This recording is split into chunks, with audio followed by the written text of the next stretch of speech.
السلام علیکم۔ جنرل باجوہ صاحب نے شہداء کے خاندانوں سے خطاب کرتے ہوئے بہت ساری باتیں کی تھی، لیکن 71 کے سانحے بنگال بننے اور مشرقی پاکستان کو پاکستان سے علیحدہ ہونے کے سانحے کو سیاستدانوں کی ذمہ داری قرار دیا، اس کو فوجی فیلیور نہیں کہا۔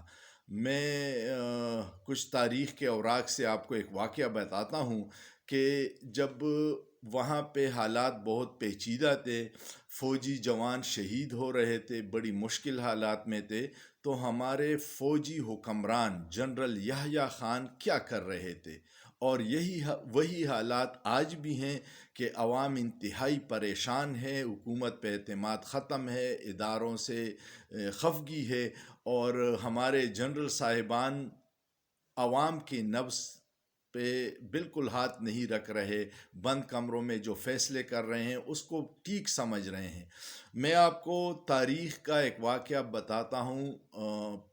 راؤ عبدالرشید پولیس کے آئی جی رہ چکے ہیں، اور وہ بہت سارے واقعات کے چشمدید گواہ ہیں۔ انہوں نے اپنی کتاب میں لکھا ہے، اس کتاب کا نام ہے جو میں نے دیکھا۔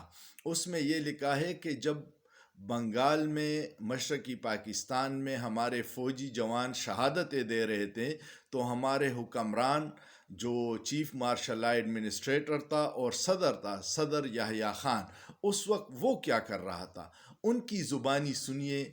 راؤ عبدالرشید کی کتاب سے ایک واقعہ راؤ عبدالرشید کی زبان سے سنیے۔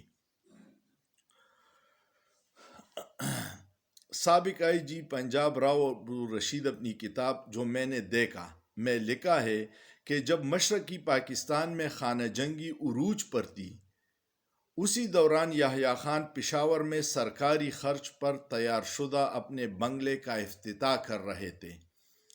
مطلب آگ لگی ہوئی تھی، اس کو اپنے گھر اور اپنے خاندان کی خوشیاں عزیز تھی۔ ظاہر ہے اس تقریب میں جنرل رانی بھی شریک تھی۔ جنرل رانی یحییٰ خان کے دور میں ایک بہت پاپولر اور پاورفل عورت تھی۔ بیسیکلی وہ طوائف تھی، لیکن اتنی پاورفل تھی کہ لوگوں نے اس کو جنرل رانی کا نام دیا تھا، اور ایوان صدر پر اور جنرل یحییٰ خان کی عیاشیوں پہ اس کا کنٹرول تھا۔ آگے کا حال راؤ صاحب ہی کی زبانی سنیے۔ سوئمنگ پول کے سامنے رات کے 1-2 بجے تک شراب وغیرہ چلتی رہی، بڑا ہاؤ ہوتا رہا، سرخ لائٹیں لگی ہوتی۔ وہاں پشاور کا ایک جرمن سفارتکار تھا، اس کی بیوی بڑی خوبصورت تھی، اور اس کے متعلق مشہور تھا کہ یہ CIA کی ایجنٹ ہے۔ وہ بکنی پہن کر سب کے ساتھ نہا رہی تھی۔ کھیل یہ تھا کہ اس محترمہ کو جرنیل اٹھا کر سوئمنگ پول میں پھینکتے تھے، وہ پھر باہر نکلتی تھی، کہے لگاتے تھے۔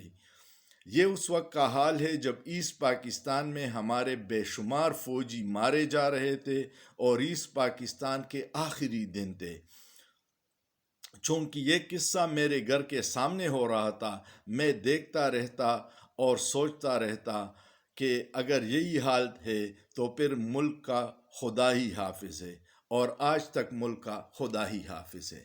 آج بھی آپ دیکھیے کہ عوام مہنگائی میں پس رہے ہیں، بے روزگاری بڑھ رہی ہے، فیکٹریاں بند ہو گئی ہیں، اور ہمارے جرنیل صاحبان نے ایک امپورٹڈ حکومت ہم پہ مسلط کی ہوئی ہے، جن کو عوام سے کوئی سروکار نہیں ہے۔ انہوں نے صرف اپنے کیسز ختم کیے، پاکستان کی تباہی بربادی ہو رہی ہے، اور یہ لوگ اپنی عیاشیوں میں مصروف ہیں۔ اللہ پاکستان کا حامی و ناصر ہو۔ پاک فوج زندہ باد، پاکستان پائندہ باد۔ لیکن سوچئے، سوچنا جرم نہیں ہے۔